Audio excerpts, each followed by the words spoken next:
코로나를 통해서 신조어들이 많이 나왔어요. 그 중에 코로나 블루라는 말을 혹시 들어보셨는지 모르겠습니다. 코로나 블루. 코로나 시기를 겪으면서 이 우울한 감정을 느끼게 되는 것을 말합니다. 그런데 코로나 블루를 넘어서서 이제 코로나 레드도 있습니다. 코로나 레드는 이 붉은색, 그게 뭐죠? 열, 뜨거움, 즉 분노를 느끼는 것을 말합니다. 여기서 끝이 아니라 이제 코로나 블랙까지 나왔다고 하는데, 코로나가 장기화되면서 무력감, 좌절감, 절망감, 암담함을 느끼는 상태를 이 블랙이라고 표현을 했습니다. 그러면 도대체 이런 상황에서 우리가 어떻게 이런 마음의 평정심을 가지고 자신을 다스릴 수 있을까요? 사랑하는 저와 여러분이 이 코로나 시기를 지내면서 여러분의 마음의 상태는 어떠신지, 혹시 이 블루, 레드, 블랙 중에 어떤 부분이 있으신 건지, 나 왜 이러지? 내 마음의 감정이 이렇게 통제가 안 되고 막 오르락내리락 할까라고 또 느끼신 분들도 있으실지 모르겠습니다. 이처럼 블루, 레드, 블랙의 감정들이 나타나는데, 특별히 기독교인들 중에는 하나님께 대하여 억울함을 느끼시는 분들이 있는 것 같습니다. 이것이 무슨 말인지 좀 의아하실 수도 있는데요. 우리가 보통 억울하다는 이 감정은 언제 좀 느끼시나요? 부당함을 느낄 때. 그렇죠? 맞습니다. 공정한 대우를 받지 못했을 때 느끼기도 하고, 내가 한 일이 아닌데 내가 처벌을 받는 누명을 썼을 때 우리는 억울하다라고 느끼게 되죠. 예를 들어 분명 같은 시간 같은 일을 했는데 어떤 납득할 만한 이유 없이 A라는 사람은 더 많은 돈을 받고 B라는 사람은 적게 받았다면 이건 정말 억울한 상황인 것이죠. 비즈니스 하시는 분들 같은 경우 손님에게 친절하게 잘 대해주려고 했는데 말도 안 되는 요구를 하거나 갑질을 하거나 사기꾼으로 몰아가는 경우에는 아주 억울한 분노와 또 억울함을 느끼게 됩니다. 자라나는 우리 형제 자매들의 모습을 지켜보면서도 이런 억울함을 토로할 때가 있는데, 동생은 언니 오빠들이 나를 무시하는 것 같아서 억울해하고, 언니 오빠 누나들은 동생이 말을 잘 따라주지 않는 것 같아서 억울함을 느끼곤 하죠. 그런데 이런 억울한 마음이 왜 코비드 상황에 기독교인들에게서 나타나는 것일까? 이런 건 아니겠습니까? 그동안 열심히 신앙생활 했는데 이런 상황이 하나님께서 하신다라는 그 믿음 속에 너무 가혹한 것 같다는 생각, 믿는 사람들은 조금 열애시켜 주셨으면 하는 마음, 하나님의 자녀에게 이런 고난은 좀 피하게 해주셨으면 좋겠다는 생각, 이런 코비드 상황을 만든 사람들에게 내려져야 할 저주처럼 생각하는 그런 인간의 숨어있는 이기적인 마음 때문에 혹시 억울하다라고 느끼고 있는 건 아닌지 모르겠습니다. 구약학자 이 김근주 교수님은 이런 상황을 이야기하면서 현재 한국 사회가 억울함이라는 분노를 지닌 것은 이런 상황에 대하여 납득할 만한 기준이 없기 때문이다 라고 말합니다. 내가 왜 이런 고난을 겪어야만 하나라는 것이죠. 어떤 상황이 나에게 불공정하다고 느껴질 때 이것은 이래서 그런 거야, 이것은 법이 이렇기 때문이야 라고 한다면 그것이 납득이 되어서 억울한 마음이 좀 가라앉을 텐데, 많은 사람들의 마음속에 어떤 기준이 없어졌다는 겁니다. 그래서 억울함, 분노, 절망감이 가득 차 있는 상태가 되었다는 것이죠. 이해를 돕기 위해서 좀 제가 겪었던 일을 좀 말씀드려 보겠습니다. 제가 밴쿠버에 온 지 한 2년 정도 지났을 때 이제 막내 소희가 태어났죠. 학교 수업을 들으면서 또 임신한 아내, 가족들과 지내다 보니까 처음에 와서는 밴쿠버의 법을 모르는 게 적잖이 있지 않습니까? 그러다가 막내 소희가 태어날 것 같아 병원에 도착하고 도로에 주차를 잘하고 회의까지 했는데, 다음날 아침에 나가보니까 차에 단속 티켓 2개가 꽂혀져 있는 겁니다. 주차 티켓 1개는 소화전 자리까지 조금 넘어서 주차를 했기 때문이었는데 라는 것을 알게 되는데, 또 하나는 왜 벌금을 또 티켓을 꽂아놨는지 이해가 안 되는 겁니다. 너무 답답하고 억울해갖고 옆에 지나가는 사람을 붙잡고 물었습니다. 내가 주차 티켓 2개를 받았는데 이거 하나는 도대체 모르겠다, 이유를. 결국 듣게 된 이유는 아시죠? 이 화살표, 밑에 화살표. 여기가 주차가 되는 공간의 시작과 끝이 화살표가 이렇게 표시가 되는 거. 화살표로 시작되는 것과 끝나는 곳이 있는데 당신이 지금 조금 벗어나서 했다는 거죠. 그러니까 제 입장에서 봤을 때는 이중페이를 하게 되는 상황이 된 겁니다. 그렇다고 2개를 주나 하는 마음에 티켓에 적혀져 있는 기관으로 전화를 했습니다. 막 자초지종을 설명하고 막 억울해하니까 직원이 하는 말이 이겁니다. 근데 너 차 토잉은 안 됐니? 그러는 거예요. 나는 토잉은 안 됐는데? 그러니까 직원이 You are so lucky 그러는 거예요. 저는 그 한마디에 럭키가이가 돼서 벌금을 다 냈습니다. 이렇게 우리가 억울한 일을 당할 때 좀 납득이 될 만한 이유가 있다면, 어떤 기준이 있다면 조금 그래 내가 잘못했구나 좀 마음이 누그러들 텐데, 코비드 상황을 지나면서 왜 이런 상황을 우리가 겪어야 되는지 납득될 기준이 없어서 힘들어한다는 거죠. 저는 오늘 다니엘의 말씀을 보면서 다니엘도 한편으로는 이런 억울함, 분노, 절망감들이 있지 않았을까.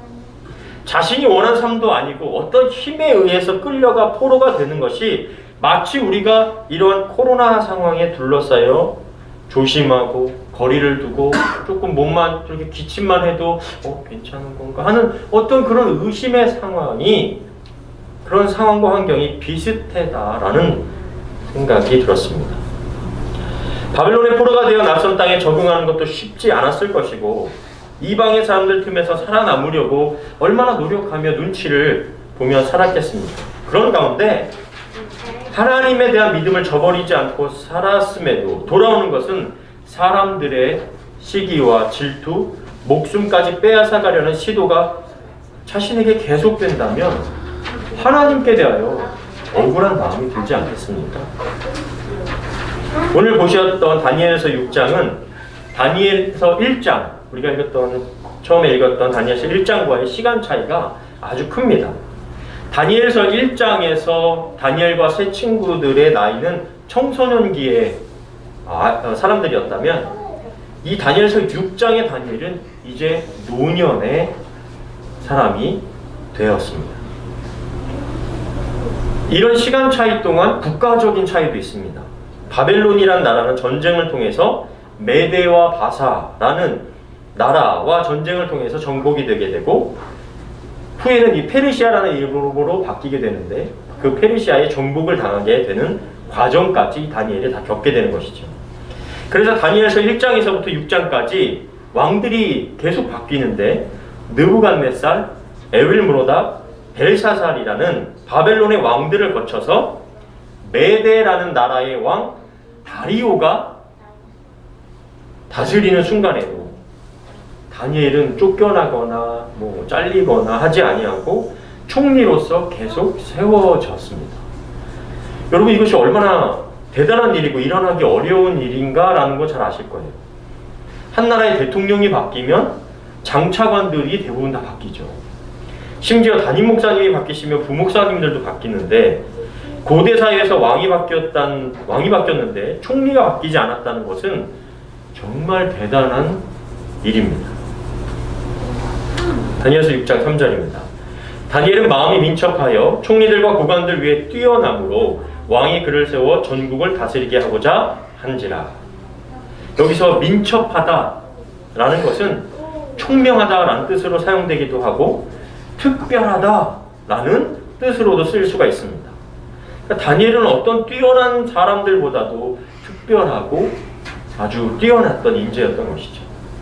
그런데 같은 나라 사람도 아니고 이스라엘 포로 출신이니 주변의 사람들이 가만히 두려워하지를 않았습니다. 다니엘서 6장 4절부터 5절인데요. 그러자 다른 총리들과 도지사들은 다니엘이 국사를 처리하는 데 있어서 잘못한 점을 찾아 그를 고발하려고 했으나 다니엘이 자기 일에 충실하고 잘못이나 부정을 저지른 일이 없으므로 그들은 다니엘에게서 아무 흠을 찾지 못하였다. 그래서 그들은 그의 종교와 관련된 일이 아니면 그에게서 잘못을 찾아 그를 고소할 방법이 없다고 서로 속삭였다. 그리고 그들은 다리오 왕을 찾아가서 이렇게 말합니다. 나라의 모든 총리와 총독과 도지사와 고문들과 고관들이 모여서 의논한 결과 대왕께서 한 금령을 내려 그것을 법으로 정해주실 것을 요청하기로 합의했습니다.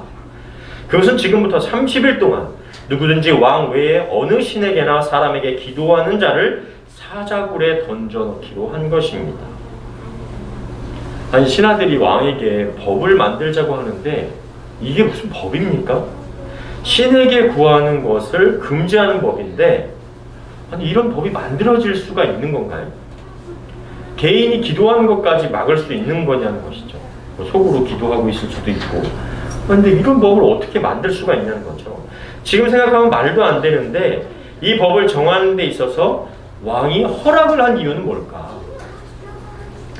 그것은 왕의 교만함과 신하들의 아첨이 완벽하게 일치를 했기 때문입니다. 이 법은 결국 뭐냐? 당신 왕은 신성하다.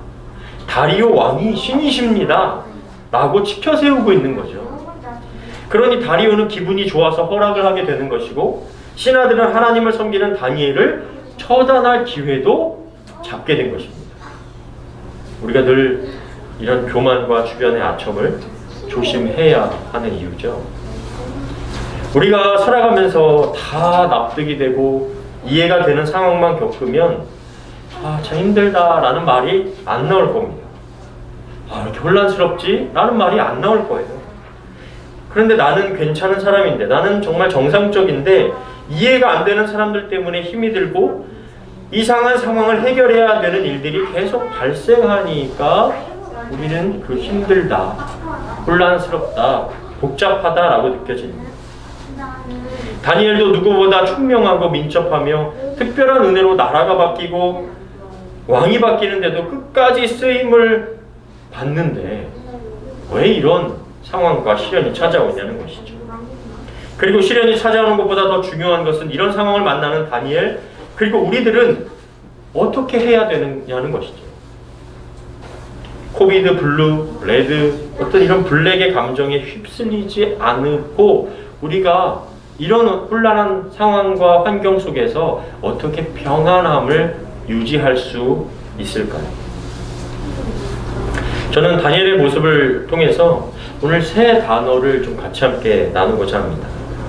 그리고 저와 여러분이 올 한해 이 세 가지 단어를 좀 기억하시면서 놓치지 않고 붙들고 가시기를 간절히 소망합니다. 첫 번째는요, 충성입니다. 먼저 다니엘은 자신이 섬기고 있던 왕들에게 아주 충성스러웠습니다. 그러니까 즉 일상에서 최선을 다했다는 것이죠. 우리가 오해해서 안 되는 것이 다니엘이 무슨 친일파처럼 자신의 나라를 정복한 민족에게 충성했냐? 그런 것이 아닙니다. 왜냐하면 하나님의 말씀을 통해서, 예언자들을 통해서 이스라엘은 70년 동안 포로 생활을 하고 이스라엘로 귀환할 것이라는 분명한 하나님의 약속이 있었기 때문입니다. 다니엘은 그 약속에 먼저 충실했기 때문에 자신이 있었던 곳에서 충성을 할 수가 있었던 것입니다. 4절 후반절에도 이렇게 기록되어 있죠. 이는 그가 충성되어 아무 그릇됨도 없고 아무 허물도 없음이었더라. 그러면 이 다니엘의 충성스러움의 중심이 뭘까? 도대체 무엇 때문에 그렇게 충성을 했던 것인가를 찾아볼 필요가 있죠. 국어사전에서 충성이라는 단어의 뜻을 살펴보니까 이렇습니다. 진정에서 우러나오는 정성, 마음에서 우러나오는 정성. 이 한문의 충자를 살펴보시면 가운데 중자의 마음심이죠. 마음의 중심이 뭐냐는 거예요.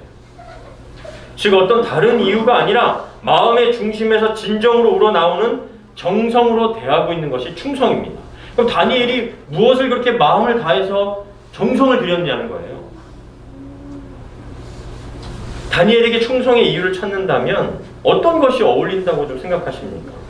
첫 번째, 바벨론이나 메대와 바사에서 자신의 목숨을 건지고 힘 있는 나라에 붙어 살아남으려고 한 것이다. 이게 어울립니까? 다니엘에게? 아니면 높은 관직으로 인해 얻는 이익이나 유익 때문이었다. 이것도 좀 어울리지 않죠. 그 충성스러움은, 마음을 다한 정성은 무엇이었느냐? 하나님께 대한 것이었다는 겁니다. 왜 다니엘의 충성스러움이 하나님과 연관이 되어 있을까?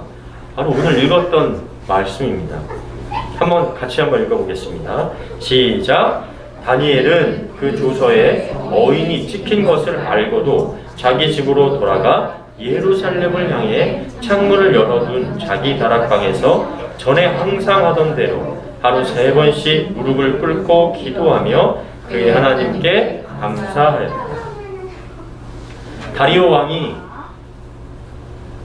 아닌 다른 신에게 간구하면 사자굴에 들어가서 정말 사자밥이 된다는 것을 알고도 하나님께 기도했다.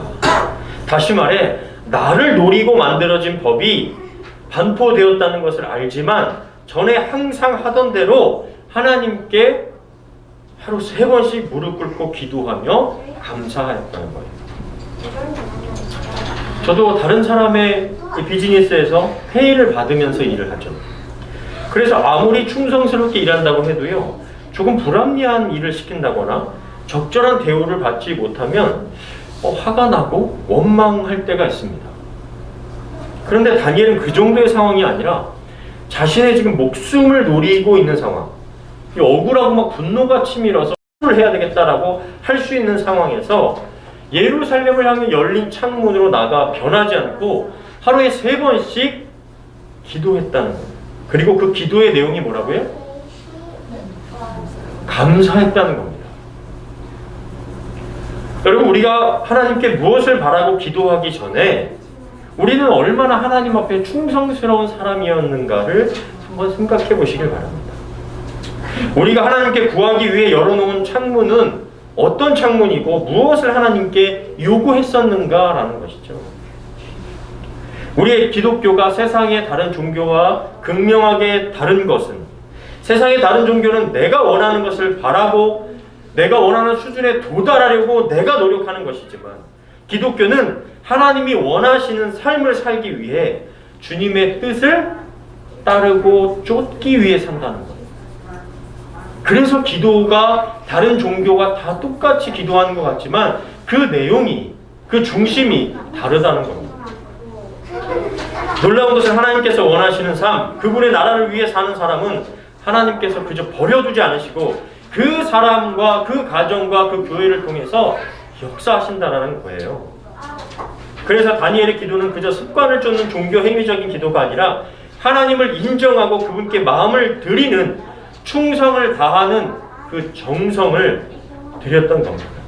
따라서 다니엘이 인간 왕들에게 충성하는 자세와 그 근원은 하나님께 대한 것이었기 때문에 인간 왕 다리오의 법령이 떨어졌어도, 충돌함에도 두려워하거나 좌절하거나 두리번거리지 않고 넘어갈 수 있었던 것입니다. 이것이 우리가 이 세상을 살아가면서 혼란스럽거나 억울하거나 분노를 느끼거나 절망하지 않을 수 있는 이유죠. 우리는 세상 가치와 신앙의 가치가 딱 충돌하면 혼란이 오잖아요. 근데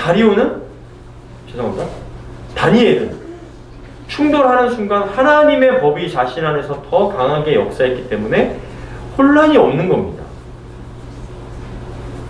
전 지구적인 코비드 상황으로 한 개인의 인생에서 인류가 고통받음으로 인해 혼란이 왔죠.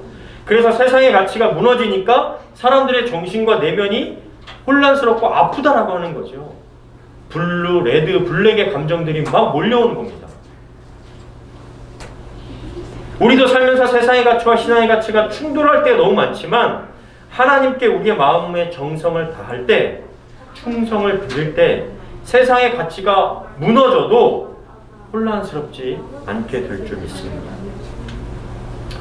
우리가 다니엘을 통해서 올 한해 또 붙들어야 할 두 번째 단어는 저항입니다.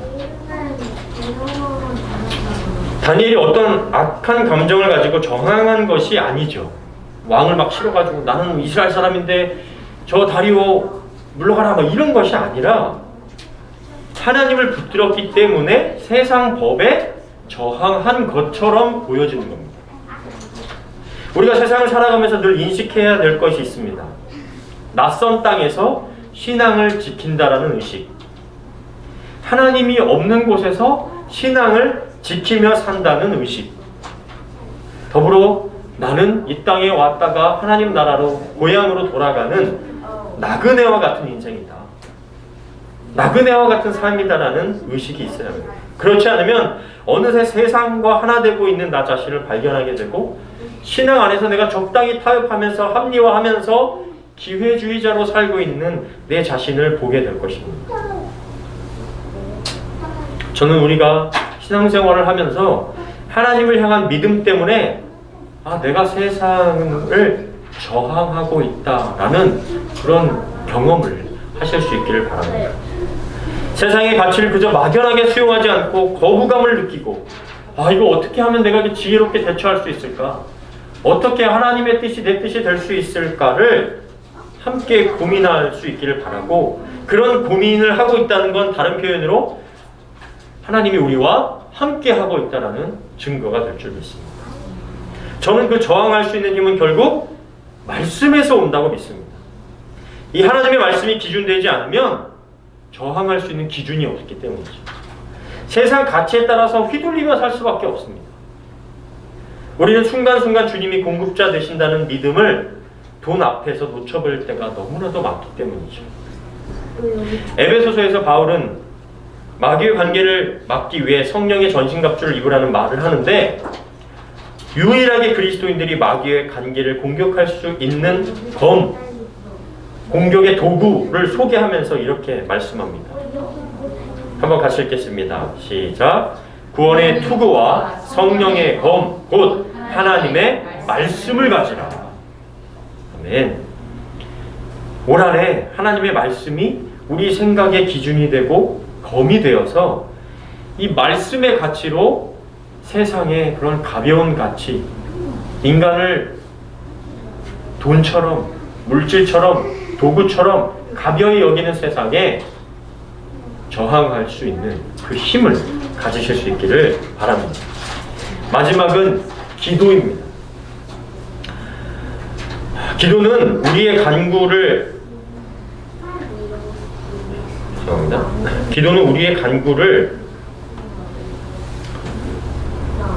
하나님께 아뢰는 시간이기도 하지만 더 중요한 것은 내 소리가 줄어들고 하나님의 말씀을 듣는 시간입니다.